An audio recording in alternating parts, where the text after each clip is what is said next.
Kak, sebenarnya apa sih yang bikin sistem kesehatan di Malaysia tentunya itu terlihat lebih menarik gitu dibandingkan dengan yang ada di Indonesia?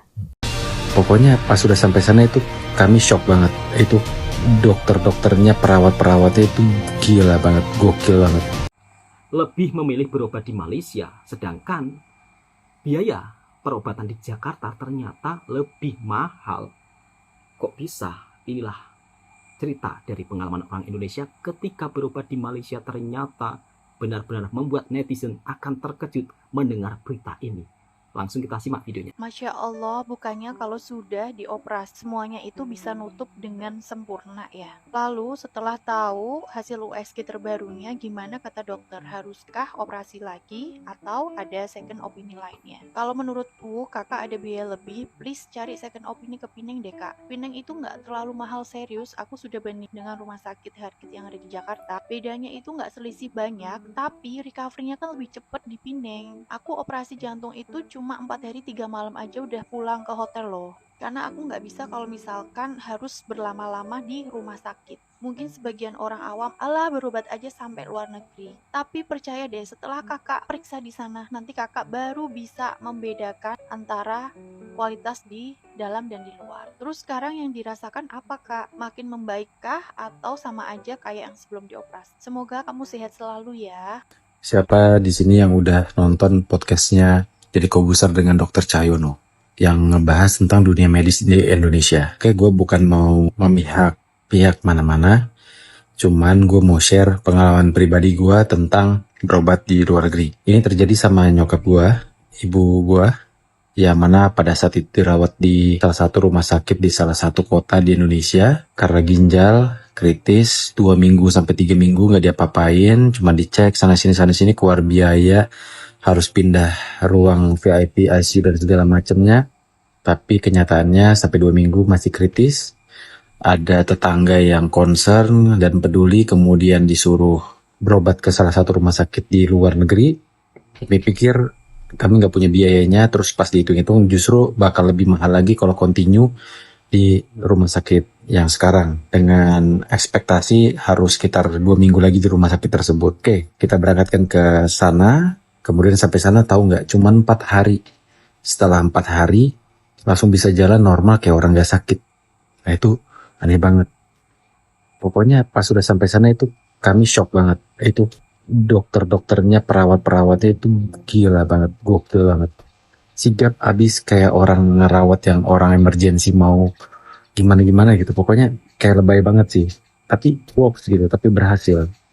Hari pertama dicek, wah dinyatakan harus gini, dijalanin operasi.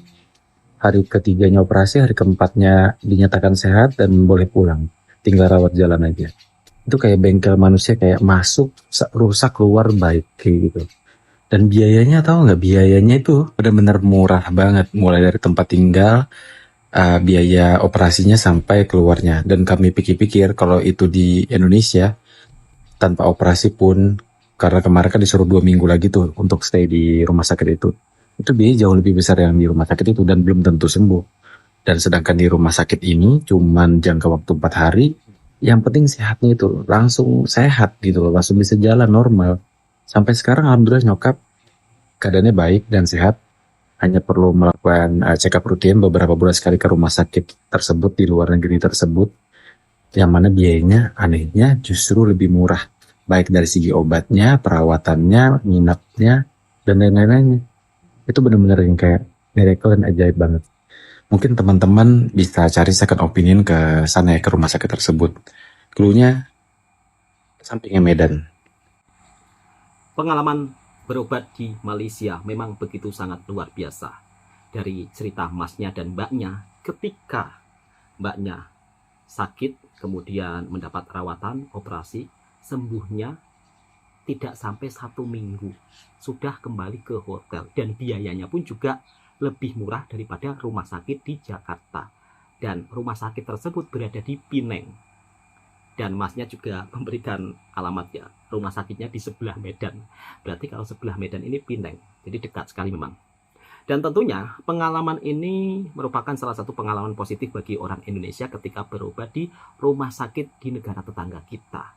hal yang positif seperti ini nggak ada masalah ya kalau diceritakan ataupun untuk dicontohi. Kalau negara tetangga kita bisa seperti itu, lantas kenapa di Indonesia belum bisa? Ini bukan tentang perbandingan sahabatku semua, tetapi hal-hal yang positif, hal-hal yang baik ini perlu dicontohi, jangan gengsi. Sedangkan kalau masnya berobat di rumah sakit Indonesia sendiri, sampai-sampai biaya mahal dan sedikit ada kekurangan ya, yang dimana rawatannya itu kurang. Kemudian mbaknya pun juga begitu merasa sangat bersyukur atas kesembuhannya setelah berobat di Rumah Sakit Pinang, Malaysia. Tentunya setiap manusia punya pengalaman pribadi masing-masing. Nggak ada salahnya kalau mungkin sudah kesana kesini berobat di rumah sakit yang hebat di Indonesia nggak sembuh-sembuh, ya mungkin bisa mencoba ke negara tetangga kita karena tujuannya untuk kesembuhan. Dan pada intinya saya di sini juga ingin menjelaskan, tentunya tidak semuanya rumah sakit di Indonesia itu layanannya buruk. Tetapi dari banyaknya orang-orang yang berkomentar, hendaknya semuanya dijadikan untuk perbaikan ke hadapan. Dan di sisi lain ternyata orang Indonesia memang gemar berobat ke Malaysia. Dan inilah fakta-fakta yang mengejutkan kenapa orang Indonesia suka berobat ke Malaysia. Kita simak videonya. Banyak juga nih Pak, promosinya tuh kayak nggak nanggung-nanggung gitu ya. Ada bundling kesehatan gitu ya, plus liburan, buy one get one, MCU, hotel gitu gratis, tiket wisata juga gitu ya. Bahkan itu nggak dapet gitu di Indonesia. Nah jadi kayak berasa berobat tapi sambil healing gitu. Nah dari situ tuh kan kita makin penasaran gitu ya Pak, sebenarnya apa sih yang bikin sistem kesehatan di Malaysia tentunya itu terlihat lebih menarik gitu dibandingkan dengan yang ada di Indonesia, selain yang tadi gitu ya Pak. Kalau saya lihat sebenarnya sumbernya itu dari populasi. Populasi penduduk kita dibanding dengan fasilitas kesehatan dan petugas kesehatan itu terlalu jauh. Kita masih tidak sebanding. Bahkan standar WHO saja belum tertutupi. Nah, sementara kalau di Malaysia, mereka itu kekurangan pasien. Karena penduduknya kan hanya 10% dari Indonesia. Sehingga untuk memperbesar revenue dari bidang kesehatan, mereka punya program untuk menjadi healthcare hub di Asia. Jadi kayak orang sekitar atau rumah sakit atau penduduk dari negara lain kalau mencari ingat kesehatan, ingatnya Malaysia. Itu promosinya mereka. Dan promosinya mereka itu luar biasa. Mereka tuh terintegrasi dan pemerintah ikut campur tangan ya. Mereka ada satu lembaga namanya MHTC, Malaysia Healthcare and Tourism Council. Lembaga itu bertanggung jawab pada 3 kementerian. Keuangan sebagai pendana, terus kemudian kesehatan karena memang membawahi bidang kesehatan, dan pariwisata karena mereka punya program adalah medical tourism atau wisata medis. Ya. Ketiga kementerian ini membentuk satu lembaga yang namanya MHTC, dan tugasnya MHTC ini adalah mempromosikan rumah sakit swasta yang menjadi anggota mereka ke seluruh dunia. Jadi tidak hanya Indonesia. Jadi ketika saya di Malaysia itu sebagai International Marketing Manager di Prince Court contohnya ya, saya kemana mereka expo, mereka akan menawarkan ke rumah sakit, kita mau expo di Indonesia, di Jakarta tanggal sekian bulan ini, di Surabaya tanggal sekian, di Medan tanggal sekian, terus saya mau ada expo di Bangladesh tanggal sekian, di Hong Kong tanggal sekian, di Timur Tengah, di Australia. Nah tinggal kita pilih kita mau ikut yang mana, market kita di mana. Begitu. Nah, terus nanti ada biaya yang kita bayarkan. Nah, kalau pemerintah kita bisa bikin seperti itu bagus, cuman masalahnya pasien kita di Indonesia saja tidak tertanggulangi, maksudnya tidak tertangani, ya kan? Gitu. Jadi mungkin ya saya nggak tahu dari bapak-bapak dokter dan asosiasi dokter kita ya, juga perhimpunan rumah sakit swasta. Mungkin belum ke sana, tapi saya dengar-dengar sekarang sudah beberapa rumah sakit swasta besar sudah mulai mencoba berpromosi ke luar negeri. Oh, dari kita juga Di Indonesia, rumah sakit swasta di Indonesia sudah baru mulai. denger juga nih Pak. Nah, tapi masih sporadis, masih individualis, masih per rumah sakit atau per grup. Oh, oke. Belum terorganisir dengan baik seperti itu. Itulah makanya Malaysia sekarang kencang dan didukung juga dokter-dokter mereka itu lulusan atau spesialis dari berbagai negara. Ya, dari Inggris, India, Jepang, Korea, sehingga negara-negara lain ya mungkin pasiennya merasa, oh dia lulusan Inggris, saya orang Inggris, saya maulah ke sana, biayanya lebih murah misalnya dibanding saya harus berobat ke negara saya sendiri, gitu kan. Ada Eropa, ada preferensi tertentu. Nah, itu salah satu pilihan juga. Pak. Tapi kan kalau dipikir-pikir, berarti yang tadi itu kalau di pemerintah Malaysia saling gotong royong ya Pak, di pariwisatanya, kesehatannya semua gitu ya, gotong royong. Betul. Tapi kalau ditelisik lebih dalam lagi ya Pak, gitu. Kalau penduduk Indonesia kan sebetulnya tadi tuh lebih banyak kan dibanding Malaysia, gitu kan. Otomatis penduduk yang jadi customernya dan juga dokternya kan harusnya lebih banyak dong daripada Malaysia. Tapi kok kenapa gitu ya Pak, pelayanan kesehatan kita tuh malah justru lebih mahal dibandingkan Malaysia yang kurang kurang customernya gitu. Sedangkan kan kita customernya banyak nih gitu, karena masyarakatnya juga banyak gitu. Nah itu kenapa sih Pak? Banyak faktor sebenarnya ya.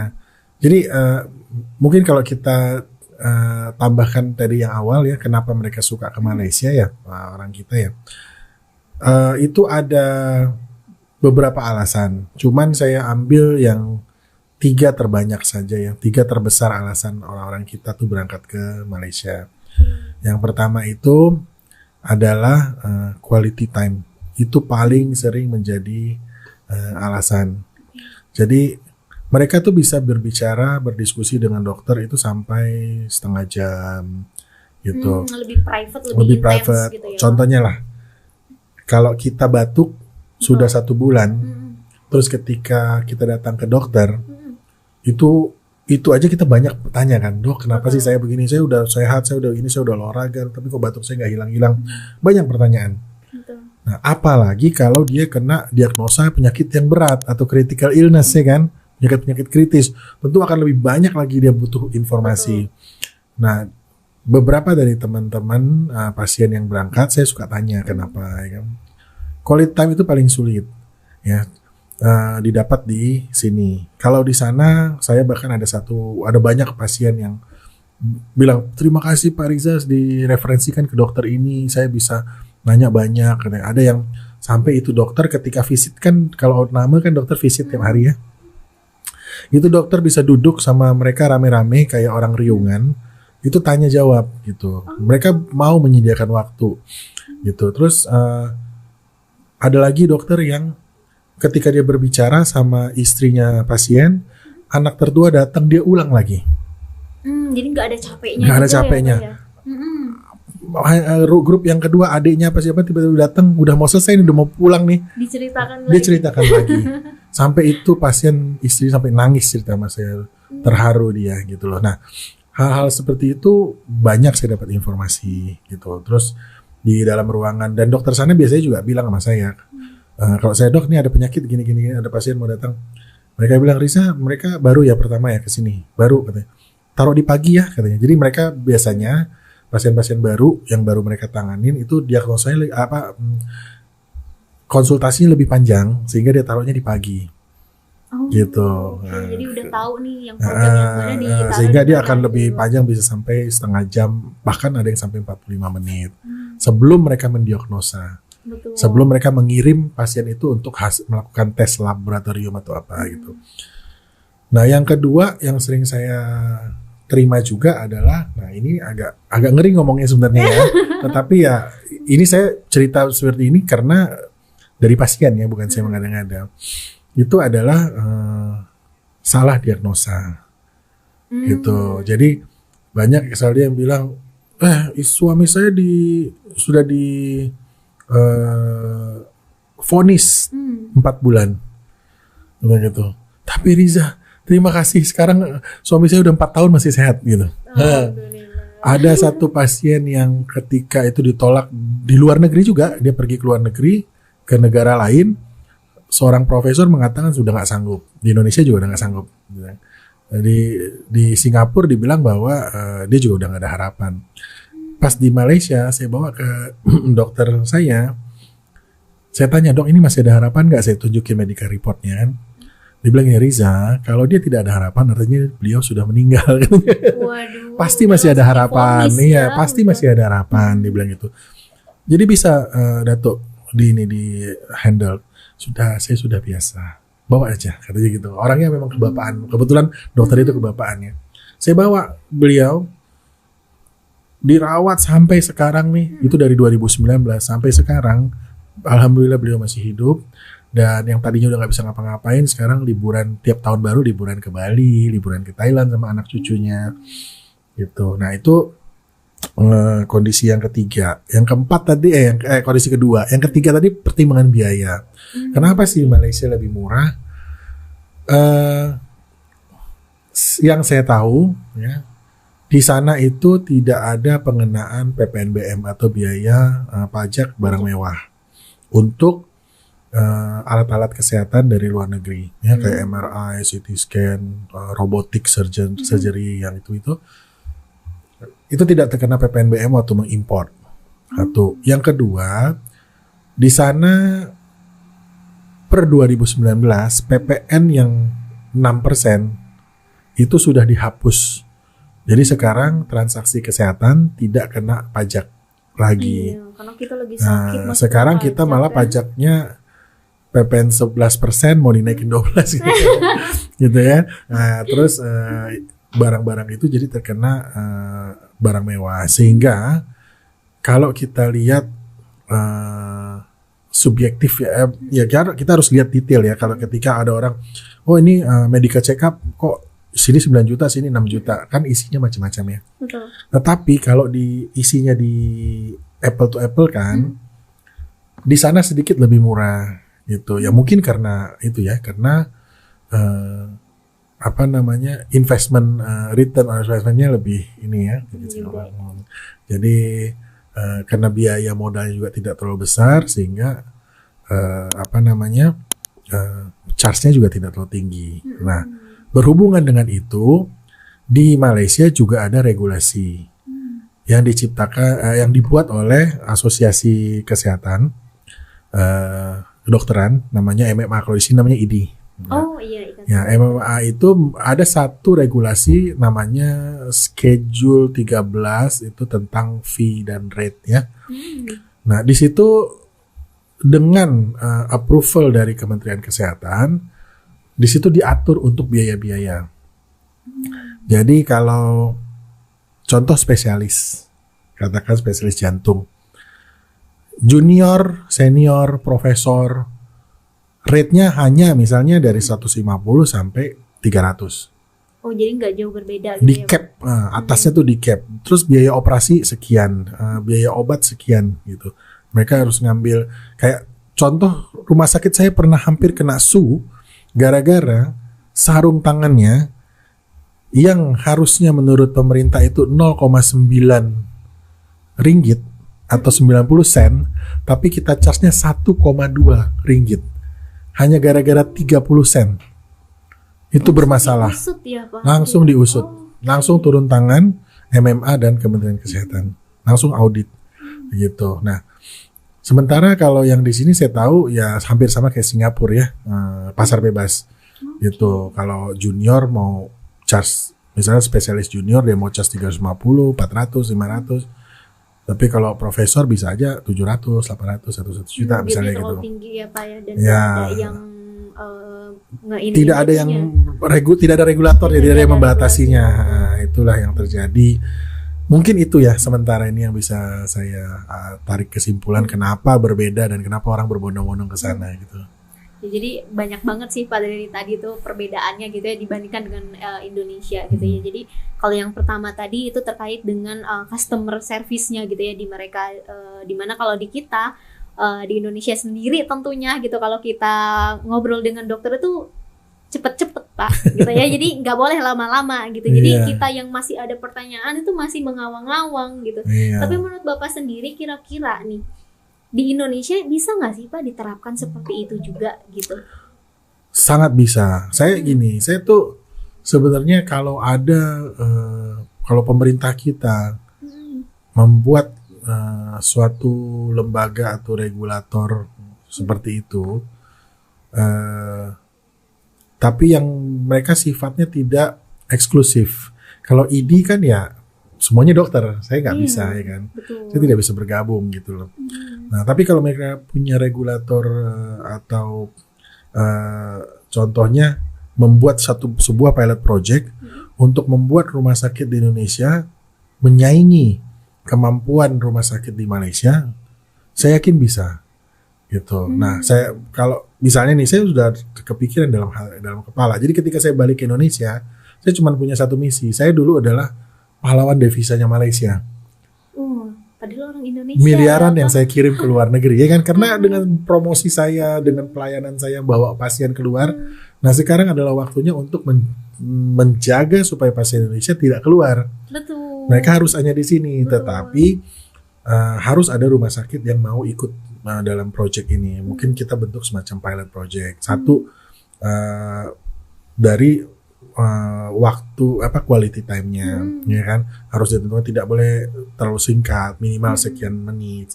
Terus kemudian berapa pasien di Malaysia itu nggak ada, hampir bisa dibilang tidak ada pasien yang spesialis yang buka praktik sampai di atas jam 6. Jam 5 tutup.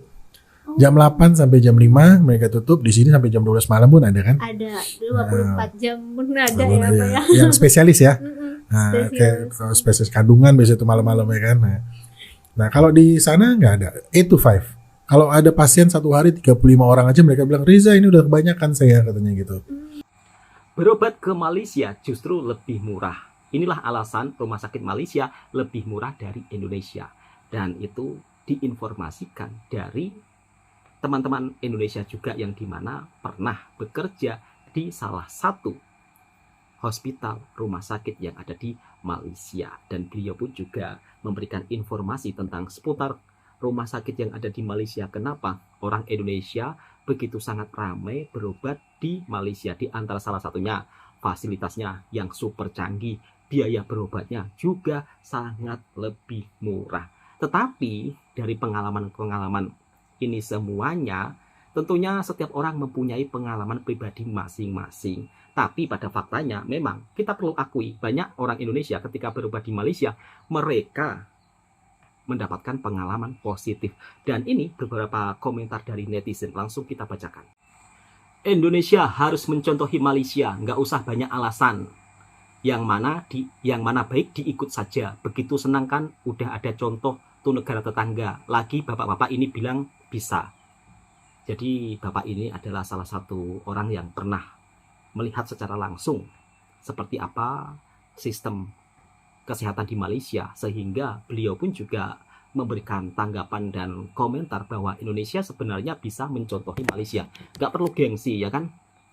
Gengsi bro, di Malaysia itu cuma perlu bayar RM1 atau 1.500 atau 3.500 rupiah untuk mendapatkan rawatan dan obat. Dan obat-obat segalanya disubsidi. Pertanyaan gue, mengapa Indonesia nggak bisa? Kemana uangnya? Kemana ya uangnya? Coba sahabat-sahabatku yang tahu, tulis di kolom komentar. Kita langsung lanjut ke komentar berikutnya.